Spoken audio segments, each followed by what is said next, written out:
Hello नमस्कार, स्वागत है आप सभी का गेट एकेडमी में और अदर एजुकेशन पे। और इस सेशन पर जहाँ पर पीछे आप थंबनेल पे देख पा रहे होंगे कि ये लिखा हुआ है करंट अफेयर, वो भी मंथली, और एक महीना है चूज किया हुआ है नवंबर। क्योंकि अभी हाल फिलहाल में आपने अभी भी आरआरबी सीबीटी 1 का एग्जाम दिया, करंट अफेयर हमने डील किया, करंट अफेयर आपने इजीली वहां पर सॉल्व कर दिया। तो हम लोगों ने इसके एमसीक्यू लेकर आ गए थे, लेकिन आज अभी ये डिटेल वे पे मंथली करंट अफेयर में नवंबर लाया गया है। तो ये जो सेशन है, ये इस तारीख से यानी कि नेक्स्ट ईयर 2025 में होने वाले हर एक एग्जाम, चाहे वो सीबीटी 2 हो आरआरबी जेई का, या फिर वो यूपी पीएससी का एई का एग्जाम हो, या आने वाले जितने भी टेक नॉन टेक जितने भी एग्जाम होते हैं, उन सभी एग्जाम में करंट अफेयर्स के ये क्वेश्चन डेफिनेटली आपके एग्जाम में आएंगे। और हमने वही क्वेश्चन चुन के लाए हैं जो क्वेश्चन आपके एग्जाम के लिए बहुत हेल्पफुल होते हैं। आफ्टर बहुत डिटेल रिसर्च और एनालिसिस के बाद में ये क्वेश्चन को फिल्टर करके हमें लेकर आया गया। तो प्लीज इस क्वेश्चन को बहुत ध्यान से समझिएगा, पीपीटी पीडीएफ से शेयर कर दिया जाएगा और ये सेशन हमेशा आपके पास अवेलेबल रहेगा। दूसरी बात ये कि सिर्फ सेशन के अंदर पर हम क्वेश्चन में डील नहीं करेंगे, क्वेश्चन के साथ साथ उसका बैकग्राउंड डील करेंगे। उसके अलावा कुछ और भी उसके जो बेसिक्स होते हैं, ये तो अब डायनामिक पार्ट है क्योंकि न्यूज में था। स्टैटिक पार्ट में क्या होगा, क्या उसके फीचर्स हैं, क्या उसके इंपॉर्टेंस हैं, क्या उसके ऑब्जेक्टिव है, क्या उसके गोल है, क्या उसका उद्देश्य है, ये तमाम चीजों को हम डील करने की कोशिश करेंगे। तो एक कॉम्प्रिहेंसिव वे पे सेशन आएगा। इसीलिए सेशन को हम एक बार में एक झटके में खत्म नहीं कर सकते, सेशन को हम कुछ पार्ट में लेकर आएंगे ताकि आप बहुत इत्मीनान से, सहूलियत से और सुकून से उसको समझ पाएं, और हड़बड़ी में ना समझें और गड़बड़ी में ना कर गड़बड़ी ना करें एग्जाम के अंदर पे। इसका ध्यान रखते हुए ये सेशन को हमने लेकर आए हुए हैं। इसके साथ साथ आपके लिए बहुत सारी इन्फॉर्मेशन भी इसके अंदर पे शामिल है। तो सेशन के अगर आपने अटेंड ज्वाइन कर लिया है तो इसमें एंड तक रहिएगा। कुछ चीजें आपके लिए बहुत जरूरी है, वो आपको इस सेशन के बीच में नजर आती रहेंगी। ठीक है, तो शुरू करते हैं आज का सेशन अपने पहले क्वेश्चन के साथ में, जो कि नवंबर करंट अफेयर के लिए इंपॉर्टेंट रहा। ठीक है, तो सबसे पहली चीज यहाँ पर एक क्वेश्चन लिखा हुआ है। वो क्वेश्चन में ये बात कही गई है कि भाई विच ब्रिक्स, क्वेश्चन को समझ के इसे कीवर्ड्स को पॉइंट आउट कीजिएगा। ठीक है, which BRICS country has decided to not not, ये वर्ड ऐसा वर्ड है ना पूरे एग्जाम में एमसीक्यू में जो आता है, ये सबसे पहले स्टूडेंट स्किप कर लेते हैं। नॉट ना दिखता नहीं एग्जाम प्रेशर में, पता नहीं कुछ अलग सा ही इसका जादू है, दिखता नहीं है। तो नॉट वर्ड आ गया तो उसको भाई नोट कर लेना, पॉइंट आउट कर लेना। Not join the China's belt and road initiative, BRI। कौन? तो बोला BRI। तो इस इनिशिएटिव को नहीं ज्वाइन करने का फैसला ब्रिक्स कंट्रीज में से कौन सी एक कंट्री ने लिया है? तो याद रखना कि that country would become the second country after, क्या सेकंड है तो फर्स्ट भी कोई होगी, बोलना आफ्टर इंडिया। सर हमने भी डिसाइड किया that we would not join China's belt and road initiative. ठीक है, चाइना का BRI इनिशिएटिव जो है, BRI इनिशिएटिव, उसको नहीं ज्वाइन करने का फैसला सबसे पहले इंडिया का था। हमको फॉलो करते हुए अभी सेकंड में कौन आ गया है? बोलना ब्राजील। ठीक है, तो इसका आंसर क्या रहेगा? ब्राजील। अब ये चीज क्या कि सर ब्राजील ये तो आ गया, लेकिन ये ब्रिक्स होते क्या है? तो बोलना कुछ कंट्रीज का ग्रुप होता है। ठीक है, कुछ कंट्रीज का ग्रुप होता है, उन्हीं ग्रुप को हम क्या कहते हैं, उनके नाम दिए जाते हैं, उनकी एप्लीकेशन बना हुआ है कि कंट्रीज के जो इनिशियल्स हैं, जैसे B stand for Brazil, R for Russia, I for India obviously, ठीक है, C for China and S for south Africa. जब ये भी एक ग्रुप बना था तो उस समय सिर्फ ब्रिक था, क्योंकि उस समय साउथ अफ्रीका शामिल नहीं हुआ था। Later on in 2014 south Africa को शामिल किया और तब जाकर टोटल 5 कंट्री बनी है। लेकिन अभी 2024 में ना कुछ और कंट्री शामिल की, 2023 में कुछ और कंट्री शामिल की है। टोटल 1 2 3 4 5 कंट्री शामिल की गई है। तो उसका ये तो ब्रिक्स हो गया सर। अब इसमें कौन सी नई कंट्री शामिल की गई 2023-24 में? वो कंट्रीज हैं, मैं बता रहा हूं आपको। एक है ईरान, दूसरी है सऊदी अरेबिया, तीसरी कंट्री है इजिप्ट, ये इथोपिया, एंड यू से UAE। तो these are the 5 countries to join BRICS. ठीक है, तो अब अगर आपको शॉर्टकट याद रखना हो कि यार कंट्रीज कौन कौन सी होती है, तो ध्यान रखना इसमें लिखेंगे ICU। किसको सर? ICU BRICS. ठीक है, ICU। तो ICU ब्रिक्स। ठीक है, तो इसे याद कर सकते हो। I stands for Iran, S for Saudi Arabia, E for Egypt, E for Ethiopia, U for UAE and BRICS remains the same, Brazil, Russia, India, China and South Africa. ठीक है, एंड साउथ अफ्रीका। हाँ, ये S को south Africa मान लो या इसको Saudi अरब मान लो, फर्क नहीं पड़ता, एस तो आना ही आना दोस्तों। तो फिलहाल इसका आंसर है ब्राजील। इसका बैकएंड पे जो चीजें हो सकती थी वो ये चीजें हो सकती थी, और नया शॉर्टकट जो बन रहा है ये बन रहा है, नोट करके रख लीजिएगा। कोई नहीं बताएगा, ठीक है। अगला क्वेश्चन, अगला question, Barada Barda wildlife sanctuary is located in which state. ये क्या मेरे देश में ना सर बहुत सारी सेंचुरीज हैं, ठीक है, बहुत सारी सेंचुरीज। हम जहाँ रहते हैं वहां भी 10 के ऊपर सेंचुरीज हैं। तो सेंचुरी याद रखना जरूरी है क्या? बिल्कुल जरूरी नहीं है, मत याद करना। लेकिन जो भी सेंचुरी आपके न्यूज में रहती है, करंट अफेयर्स में रहती है, वो याद करना आपके लिए इंपॉर्टेंट है, मच नीडेड ना, एग्जाम में आती चीज है, ठीक है। तो यहां पर क्या हो जाएगा, बरदा बरदा वाइल्ड लाइफ सेंचुरी जो है वो कहां पर है? तो क्या कहना कि सर वो गुजरात में है। तो यहां पर क्या किया जा रहा है, एक वाइल्ड लाइफ मतलब एक क्या कह सकते हैं उसको आप, एक टाइगर जोन बनाया जा रहा है, ठीक है। एक टाइगर जोन बनाया जा रहा है ताकि जो गुजरात का गिर नेशनल फॉरेस्ट है उसका शासन, एक हिस्सा है शासन वाला पार्ट, वाइल्ड लाइफ सेंचुरी है, उसका बर्डन कम करने के लिए, जानवरों को वहां से शिफ्ट करने के लिए, ताकि वहां का बर्डन कम हो जाए। इस वजह से बरदा वाइल्ड लाइफ सेंचुरी में थोड़ा सा मॉडिफिकेशन, चेंजेस, ऑल्ट्रेशन, बदलाव किए जा रहे हैं। और ये कहां पर है? मुद्दा ये करता है कि है कहां, तो बोला सर गुजरात में। एग्जाम में ऐसे पूछेगा कहां पर है, बट क्यों पूछ रहा है एग्जाम में? क्योंकि ये न्यूज में था, ठीक है, न्यूज में था, रीजन यही है। नेक्स्ट क्वेश्चन, आगे बढ़ते हैं।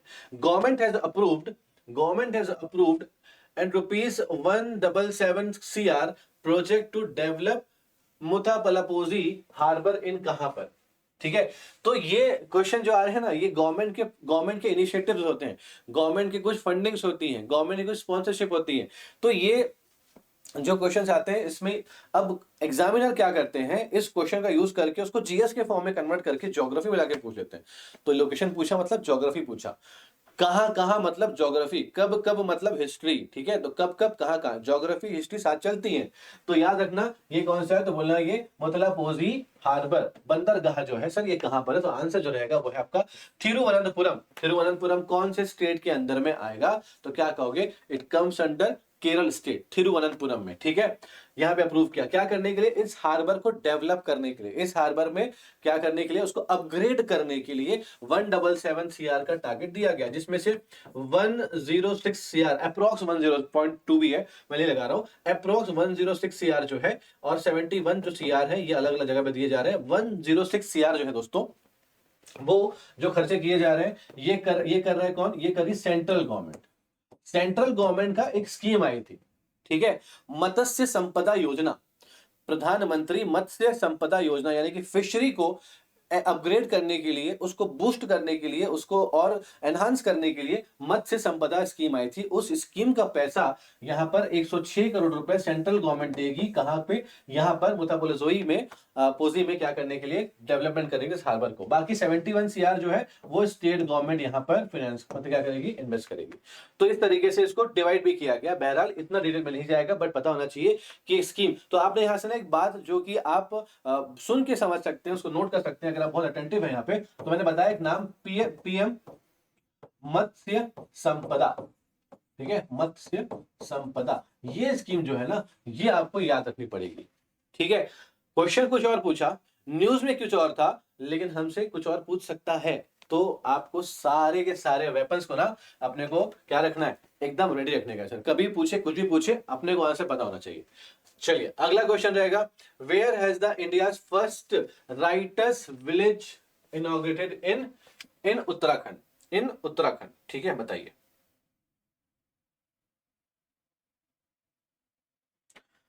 तो यहां पे एक सेकंड, क्या गिर गया? हाँ, where has been India's first writers village inaugurated in Uttarakhand? Uttarakhand में पहला राइटर्स विलेज, ठीक है, पहला राइटर्स विलेज जो है इसका इनॉग्रेशन किया था, अभी नहीं किया था, पहले किया गया था पूर्व राष्ट्रपति यानी कि फॉर्मर प्रेसिडेंट रामनाथ कोविंद जी के साथ साथ में यहाँ के जो लेफ्टिनेंट गवर्नर है। अब ये सवाल मेरा, क्योंकि मैं बताना चालू किया ना, अब मैं पूछना भी स्टार्ट करूंगा। तो यहाँ बताओ मुझे कि उत्तराखंड के गवर्नर का नाम क्या है? उत्तराखंड के गवर्नर का नाम क्या है? Who is the governor of Uttarakhand? Comment box open रहेगा, आंसर दीजिएगा, ठीक है। पार्टिसिपेशन बहुत जरूरी है। तो फर्स्ट राइटर्स विलेज जो है वो कहां पे इनॉग्रेट किया? तो बोलोगे कहां पे? वो किया गया देहरादून में, ठीक है, देहरादून में। अभी 2024 में ही, इसी नवंबर महीने में ही यहाँ पर एक राइटर फेस्टिवल चलाया गया था, जहां पर कल्चर की बात हो रही है, रिलीजन की बात, कल्चर की बात हो रही है, लिटरेचर की बात हो रही है, उस पर एक फेस्टिवल बनाया गया। उसी फेस्टिवल में इस राइटर्स विलेज की एक पहली उपलब्धि कह सकते हो, अचीवमेंट कह सकते राम इन हिमालय इसका विमोचन किया गया, उसको लॉन्च किया गया, ठीक है। राम इन हिमालय का एक बुक जो इन्होंने राइटर विलेज द्वारा लिखी गई है यहाँ पर, तो उसका इनॉग्रेशन किया गया, इसकी शुरुआत की गई राम इन हिमालय। कहाँ पे? देहरादून में। क्या है ये फर्स्ट राइटर्स विलेज है। कहाँ का है? तो बोलोगे उत्तराखंड में। इनॉग्रेशन कौन किया? बोलोगे रामनाथ कोविंद साहब, जो कि फॉर्मर प्रेसिडेंट है और प्लस यहाँ गवर्नर। ये नाम मुझे आप बताएंगे, ठीक है, ये नाम मुझे आप बताएंगे कमेंट सेक्शन में, मैं वेट करूंगा, मैं कमेंट देखूंगा जरूर, ठीक है। अगला question, which state government has implemented a state specific scheme to curb stubble burning. अभी एक इंपॉर्टेंट चीज, जैसे ही ठंडी का मौसम चालू हो जाता है ना, हमने सबसे पहले चीज क्या करते हैं कि हम ये चीज देखते हैं कि दिल्ली में या नॉर्दर्न इंडिया में ये एक अलग सा ही ना ठंडी बढ़ जाती है, और ठंडी तो बढ़ेगी बढ़ेगी, यूपी में, दिल्ली में, और ऊपर जाओगे तो ठंड बढ़ती पड़ती है, ऑब्वियसली कोई इशू नहीं। लेटिट्यूड में जितना ऊपर जाओगे लेटिट्यूड में आपकी ठंडी जो है वो बढ़ते रहेगी। रीजंस उसके आप सब जानते हैं, उसके ज्योग्राफिकल रीजंस होते हैं। बहरहाल, लेकिन पॉइंट अब ये है कि दिल्ली में ठंड तो बढ़ रही है सर, लेकिन ठंड बढ़ने के साथ साथ में वहां पर पोल्यूशन भी बढ़ जाता है।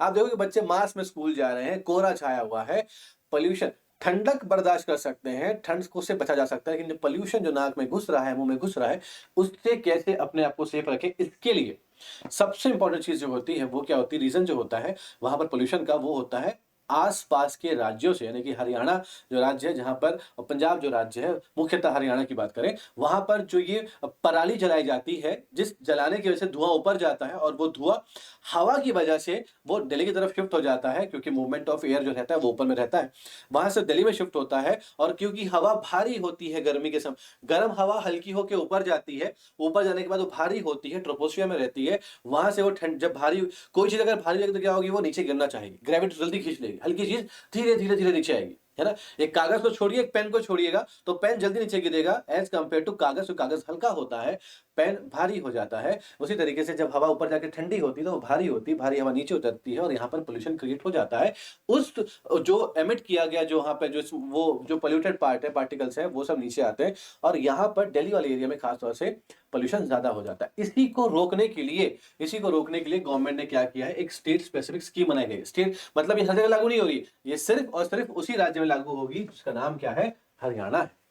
ये खरीफ फसल के कटने का समय आ चुका है, जब पराली बचेगी तो क्या, जला दो उसे, ठीक है, क्या करेंगे, वेस्ट नहीं कर सकते, नहीं रख सकते ना उसको, क्या करोगे, वेस्टेज है वो जला दिया जाता है, और वहां पर पोल्यूशन क्रिएट हो जाता है। तो वहां पर जितने भी रेड जोन, दो जोन है, रेड जोन और येलो जोन। रेड जोन मतलब वो ऐसे जोन, यानी कि गांव, गांव मतलब पंचायत, ऐसी पंचायत जो रेड जोन पर आती होंगी, वहां पर जीरो सटल बर्निंग का क्या किया गया, सबल बर्निंग का क्या किया गया, प्रोविजन लिया गया है। वहां पर उनको जो नहीं जला पाएंगे, बचा लेंगे, सेव करेंगे, अदर मेजर का यूज करेंगे, उनको गवर्नमेंट की तरफ से 1 लाख रुपए दिया जाएगा।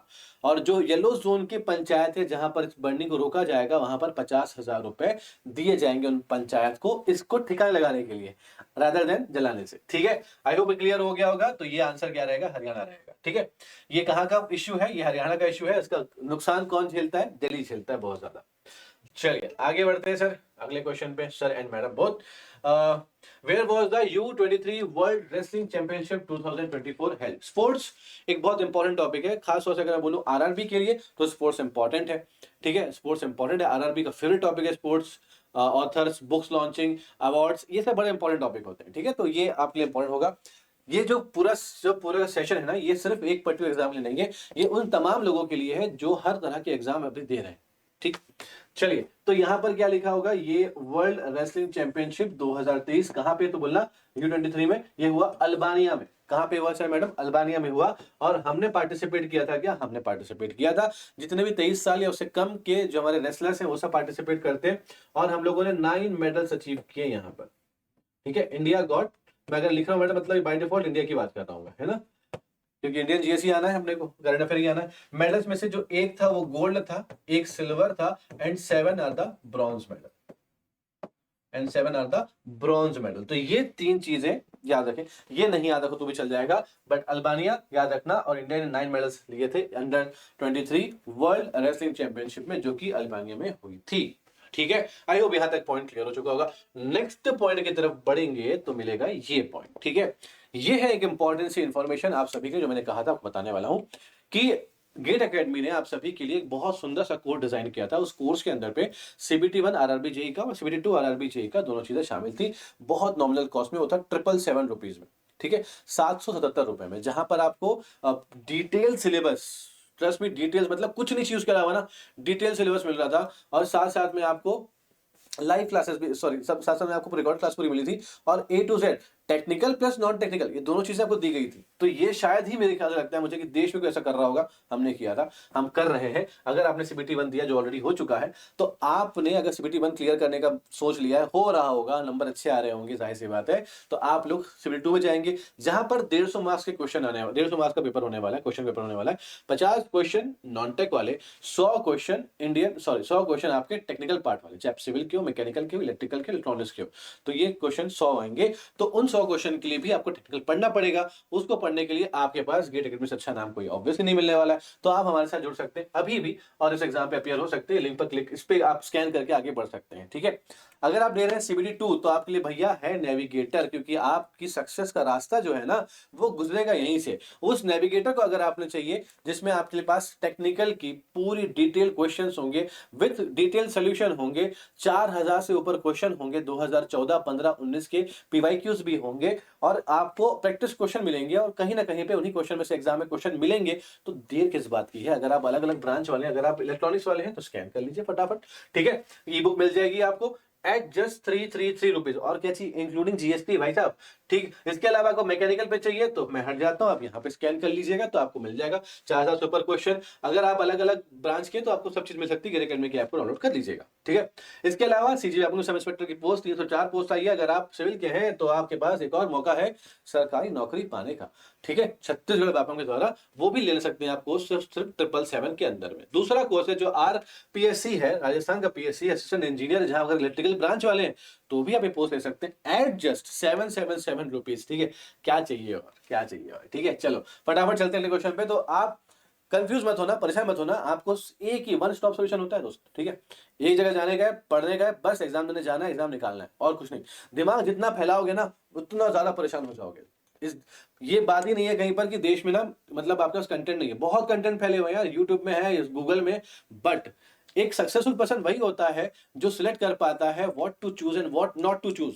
व्हाट टू चूज समझ में नहीं आता, लेकिन ये पता चाहिए कि व्हाट नॉट टू चूज, क्या नहीं चूज करना है, इसमें इंसान की हालत खराब हो जाती है। तो बेहतर है कि आप ये चीज को चूज कर लीजिए जो आपके लिए हेल्पफुल है, ठीक है। वन स्टॉप सॉल्यूशन है, आप उस पर फोकस कीजिए, 10 जगह दिमाग लगा सकते हैं कि एक जगह फोकस लगाइए बेहतर तरीके से, ठीक है। अगला question, recently which country has set a new world record for the highest total in men's T20 international cricket. एक बड़ा ही मजेदार चीज, छोटे छोटे जो देश की कंट्री देश है ना, उनके जो क्रिकेट टीम होती है जो भी फिलहाल हमारे साथ खेल भी नहीं पाती है, वो रिकॉर्ड तोड़ रही है, क्या करके, और छोटी कंट्री को हरा के, ठीक है। तो क्या हुआ, एक देश है जिसने अभी रिकॉर्ड सेट कर दिया highest total in men's T20 international cricket में। 20 ओवर का मैच होता है भाई साहब, 20 ओवर का मैच होता है और 344 रन ठोक दिए इन लोगों ने।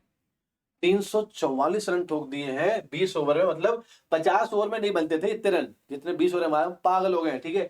ये टीम का नाम है जिम्बाब्वे। जिम्बाब्वे कौन से कॉन्टिनेंट में आता है भाई साहब, बताइएगा, ठीक है, जिम्बाब्वे। अब यहां का एक बंदा था, उसका नाम है सिकंदर रजा। ये तो अलग ही पागलपने से मारा था, 133 नॉट आउट, 133 रन, कितनी बॉल खेला उसने, मात्र 43 बॉल, 3 रन मार दिए, लगभग 300 का स्ट्राइक रेट है इसका। तो 43 बॉल में 133 रन मार दिया, 15 छक्के मार दिया, देश के लिए 344 रन बन गए और ये अब तक का हाईएस्ट टोटल है T20 इंटरनेशनल क्रिकेट के अंदर में। और ये मारा इसके किसके आगे से मारा, तो बोल वर्सेस गाम्बिया।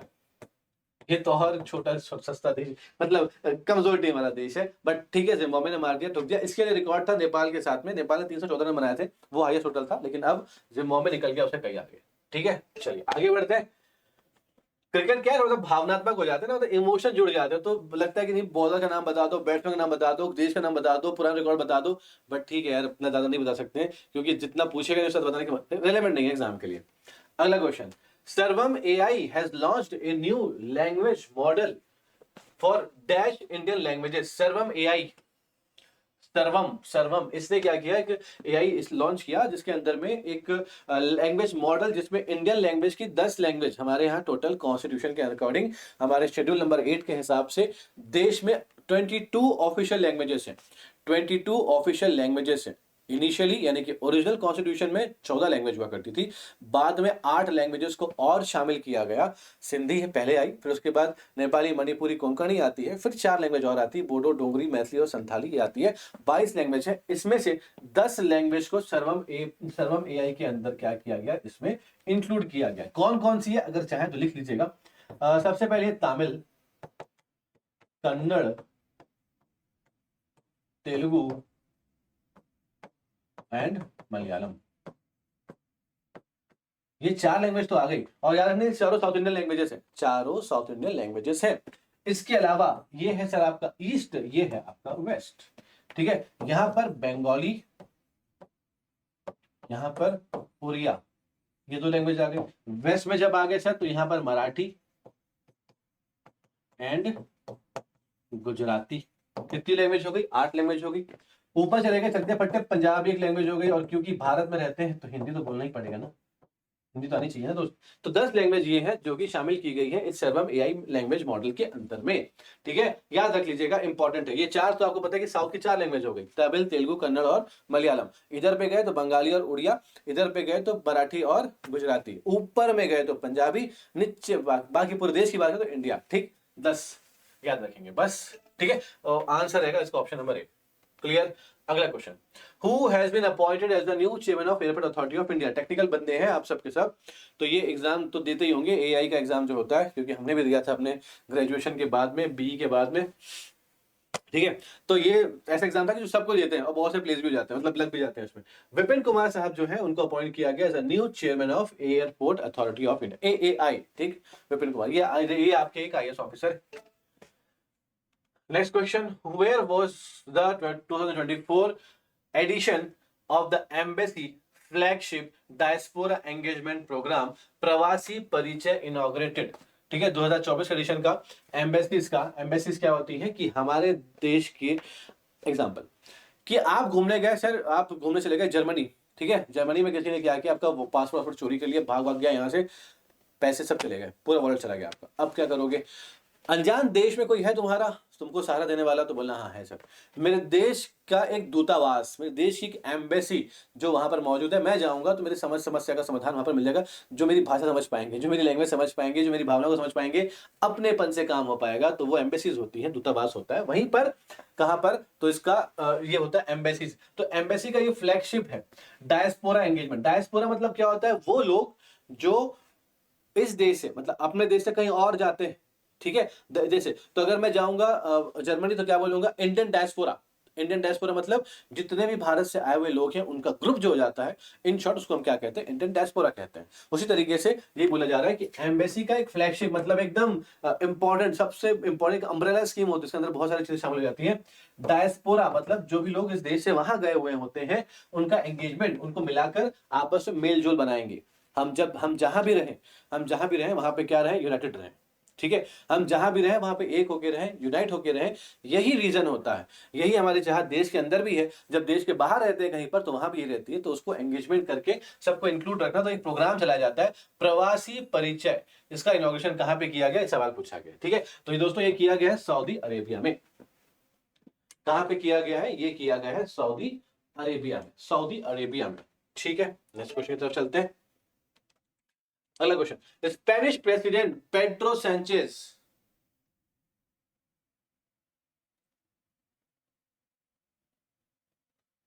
ठीक है, Spanish president Pedro Sanchez inaugurated the fourth Spain India forum in dash. कहां पे किया इन्होंने इसका inauguration, fourth Spain India forum. Geopolitics मतलब जियोग्राफिकल पॉलिटिक्स में, जियोलॉजिकल पॉलिटिक्स में अगर हम बात करते हैं तो यहां पर जितने भी देश हैं अलग अलग, उनकी राजनीति से बहुत प्रभाव पड़ता है। जैसे एग्जांपल के तौर पे अभी अमेरिका के प्रेसिडेंट बने हैं डोनाल्ड ट्रंप साहब। ठीक है, इसका क्वेश्चन आएगा तो पूछूंगा, मैं तो बहुत सारा बता दिया था अभी आपको मैं। तो वो बने हैं प्रेसिडेंट, तो उनके बनने से, और पहले जो बाइडेन साहब थे, ठीक है, उसके पहले फिर ट्रंप साहब थे। तो जब व्यक्ति एक राष्ट्रपति बनते हैं, किसी ऊंचे पद में आते हैं, तो जितनी भी स्कीम्स चलती हैं, अब ऐसा देश जिसका प्रभाव, जिसका इन्फ्लुएंस पूरे वर्ल्ड में रहता है, तो उनके जो थॉट्स होंगे वो कहीं ना कहीं पे वर्ल्ड पे इंपोज होते ही होते हैं, क्योंकि उनका एक तरीके का कमांड है, डोमिनेशन है, सुपर पावर में आते हैं। तो ये सब बनते हैं तो क्या होता है, बदलाव होते हैं। तो उसी बदलाव में क्या होता है, वो जियोपॉलिटिक्स वाला पार्ट बन जाता है कि उनके प्रेसिडेंट बनने से, जैसा देखा आप लोगों ने क्रिप्टो करेंसी का मार्केट बूम हो गया, ठीक है।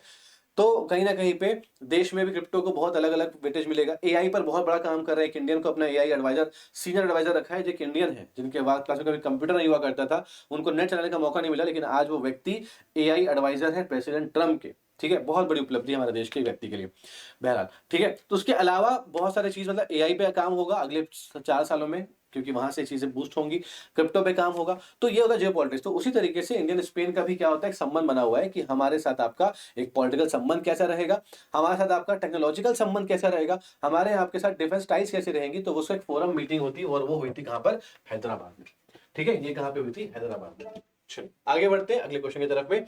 Who among the following has been inducted into the Hall of Fame, into the Hall of Fame? Maria Sharapova, कोई नाम भूलेगा नहीं इनका, बॉब ब्रायन और माइक ब्रायन, ठीक है। बॉब ब्रायन, माइक ब्रायन दोनों भाई हैं, ब्रदर्स, ठीक है, ब्रदर्स फ्रॉम सेम मदर्स, ठीक है।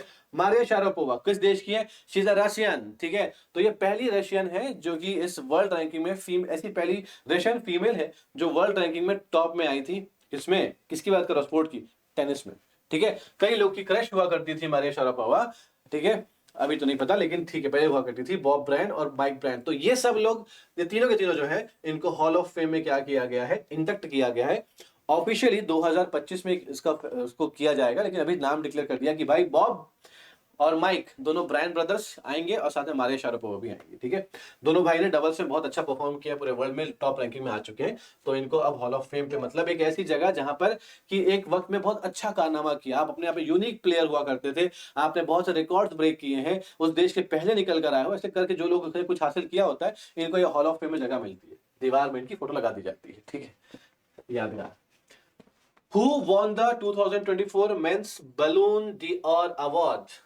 ठीक है, ये फुटबॉल का एक हाईएस्ट अवार्ड है, फुटबॉल के लिए बता दे रहा हूं, तो बता दिया आपको मैंने। तो मेंस में अगर देखें तो रॉड्री, इनको ये अवार्ड दिया गया है बैलोन दी ऑर, ठीक है, बैलोन दी ऑर। तो ये क्या है आपका, ये आपका गोल्डन बॉल अवार्ड है, ठीक है, गोल्डन बॉल अवार्ड है। ये किसको दिया जा रहा है, तो बोलोगे रॉड्री जो है वो, उनको ये अवार्ड दिया जा रहा है, ठीक है। क्लियर हो गई बात यहाँ तक, चलिए आगे बढ़ेंगे इसके बाद।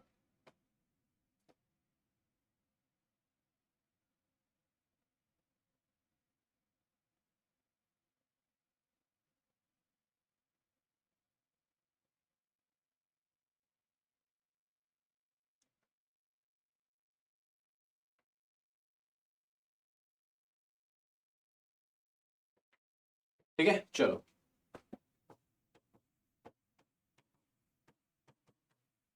ठीक, ये मेंस में आ गए।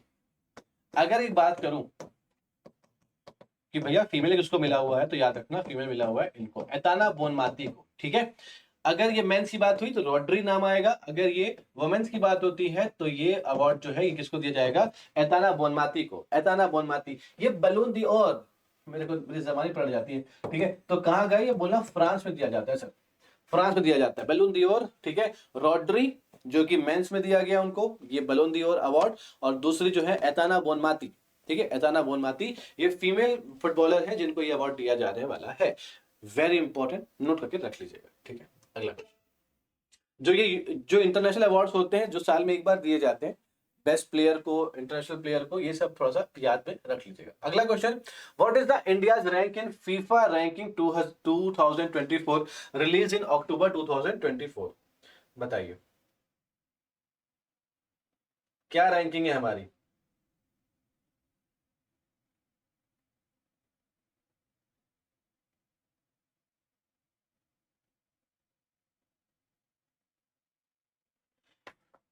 हमारी रैंकिंग जो है वो है 125th, ठीक है। एक अप किया हम लोगों ने। अब जो ये है, क्या नाम है इनका, मनोलो मार्क्वेज, ये हमारे नए कोच है फुटबॉल टीम के। मजे की बात क्या है कि अब तक इनके इनके कोचशिप में, इनकी कोचशिप में हमने जितने भी मैचेस खेले हैं, वो सभी मैचेस में से हमने कोई मैच जीता नहीं अभी तक, ठीक है। कोई मैच जीता नहीं, लेकिन कुछ मैचेस, 2-3 मैचेस में ड्रॉ करा दिए। तो वो जो मैच ड्रॉ हुए थे ना, उसकी वजह से हमको सिर्फ 0.26 पॉइंट का एक इजाफा हुआ, एक पॉजिटिव हमको मिला। तो उस वजह से हमारा रैंक 125th में आया, बस अभी इतना। तो हमारा फीफा रैंक क्या है, 125, बस ये पॉइंट याद रखना। अभी ये क्या बोलोगे, he is the coach of Indian team, ठीक है, is the coach of Indian team, football team. Last question करेंगे आज का, फिर बाकी जो पार्ट रहेगा वो नेक्स्ट वाले पार्ट में आएगा। Which has became the most polluted city in the world? ये क्वेश्चन ना 2025 के हर एग्जाम में पूछा जाएगा आपसे, ठीक है? ठीक, अब तुम ये मत सोचो ना कि भाई पूछेगा तो ये मैं किसका नाम लिखूंगा, मतलब इंडियन कंट्री सिटी है क्या? नहीं नहीं नहीं, खुश हो जाओ कि हमारे देश का कोई भी शहर इसमें शामिल नहीं है। हम देखें तो मोस्ट पोल्यूटेड सिटी की बात कर रहे हैं वर्ल्ड में, मतलब जहां पर पोल्यूशन सबसे ज्यादा होगा, कई पॉइंट ऊपर होगा, तो वो है लाहौर। ठीक है, लाहौर, पाकिस्तान का लाहौर शहर है ना, ये दुनिया का सबसे ज्यादा पोल्यूटेड शहर है। ठीक है, लाहौर। बीजिंग, दिल्ली और कानपुर ये सब बाद में आते हैं, दिल्ली भी आएगा, कानपुर सब है, लेकिन टॉप की बात करेंगे तो भाई ये हो गया। इसमें जो है जीत हासिल करी है किसने? लाहौर। लाहौर मतलब पाकिस्तान ने करी हुई है। तो बाकी जगह तो आगे नहीं बढ़ पाओगे, इकोनॉमी वगैरह में ठुस हो गई है, पॉलिटिक्स में पीछे है, इकोनॉमी में पीछे है, टेक्नोलॉजी में पीछे है। बस ये जो चीजें हो रही है, ये वाली पॉइंट कि आप पोल्यूट करें, बिल्कुल आगे टॉप में आप आ चुके हैं, हम खुश भी हैं आप टॉप में रहे। ठीक है, बहरहाल लेकिन नुकसान इस बात का है कि अगर हमारा पड़ोसी पोल्यूशन क्रिएट करेगा तो पड़ोसी के घर में भी धुआं आएगा आएगा। तो प्रॉब्लम ये थोड़ी सी हमको फेस करनी पड़ेगी कि, क्योंकि जाहिर सी बात है, आपको याद होगा कि जब नरेंद्र मोदी जी प्राइम मिनिस्टर बनते हैं तो उन्होंने क्या किया था, नेबर फर्स्ट वाली पॉलिसी अपनाई थी। सबसे पहला काम क्या होता है कि आप अगर अपना घर सुरक्षित रखना चाहते हो और साफ रखना चाहते हो तो सबसे पहले अपने पड़ोस को साफ करें और शांत करें। तो पड़ोस को साफ करने जरूरी इसलिए हो जाता है क्योंकि इससे आपके देश में उसके आपका घर जो रहेगा वो साफ रहेगा। इसीलिए प्राइम मिनिस्टर साहब ने अपने नेबर्स के साथ दोस्ती करी थी। ये सेफ रहेंगे तो हम सेफ रहेंगे, अगर ये प्रॉब्लम में रहेंगे तो प्रॉब्लम हम तक भी तो आएगी दोस्त। उसी तरीके से अगर लाहौर में पोल्यूशन ज्यादा है तो कहीं ना कहीं पे हमारे जो नॉर्दर्न स्टेट्स हैं वो सब भी पोल्यूट हो सकते हैं, तो उसका नुकसान हमको हो सकता है। बहरहाल फैक्चुअल चीज में ये चीज नोट कर लीजिएगा। तो फिलहाल आज की क्लास में यहाँ रोकते हैं। This is the part 1 of November monthly current affair. इसके बाद पार्ट 2 और पार्ट 3 भी आएंगे, तो बने रहिए हमारे साथ में। कोई भी डाउट होगा, कोई भी सवाल होगा तो कमेंट बॉक्स हमेशा ओपन है, आप बिल्कुल अपना कमेंट रख सकते हैं। हम कमेंट पढ़ते हैं और उसका रिस्पॉन्स भी करते हैं। कोई डाउट क्वेश्चन होगा तो उसका जवाब या तो कमेंट मिल जाएगा या नेक्स्ट पार्ट 2 के अंदर में आपको उसका जवाब मिलेगा। तो पार्ट 2 में जरूर आप आइएगा। ठीक है, तभी लेते हैं। Thank you so very much, take care, God bless you, खुश रहिए, मस्त रहिए।